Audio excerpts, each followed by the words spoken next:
at such a young age into this Louisville system. It's very similar. In New York Red Bull and the way that they play and the way that Louisville play, high energy, high tempo, they throw numbers forward. That puts a lot of onus on the back line to really remain constant about what their surroundings look like, always trying to remain in transition. Oh, little extracurriculars as Fonseca was unhappy, gets up, pushes Shells in the back, and Pickering got in the mix.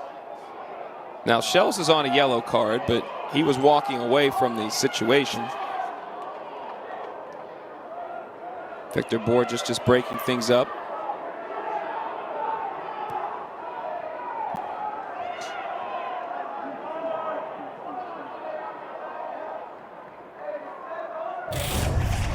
Well, it's smartly done by the referee. He's going over to his fourth official, buying a foul here and seeing if they can figure out where exactly all the issues are. There's contact, of course, with Pickering.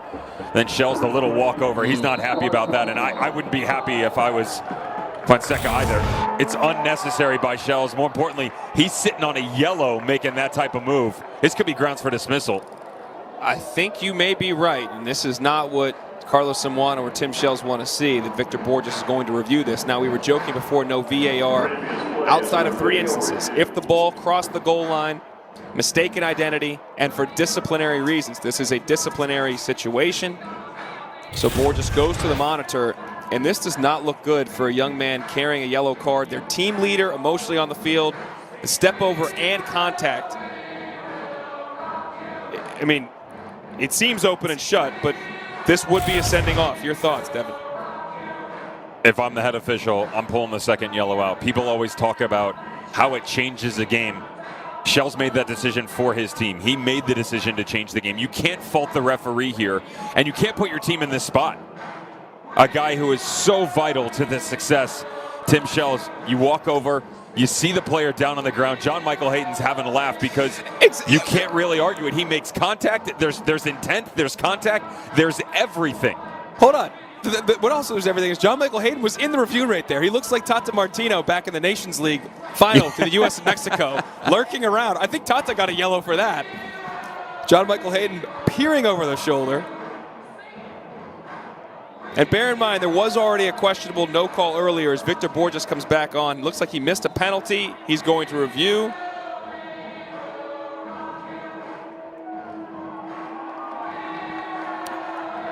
And he's bringing over a lot of players, and he's reaching for the back pocket. There it is, Tim Shells, straight red. Not a second yellow. Fonseca, yellow.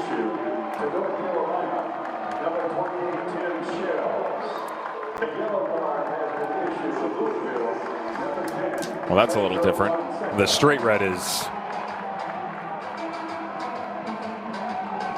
Now I'm confused.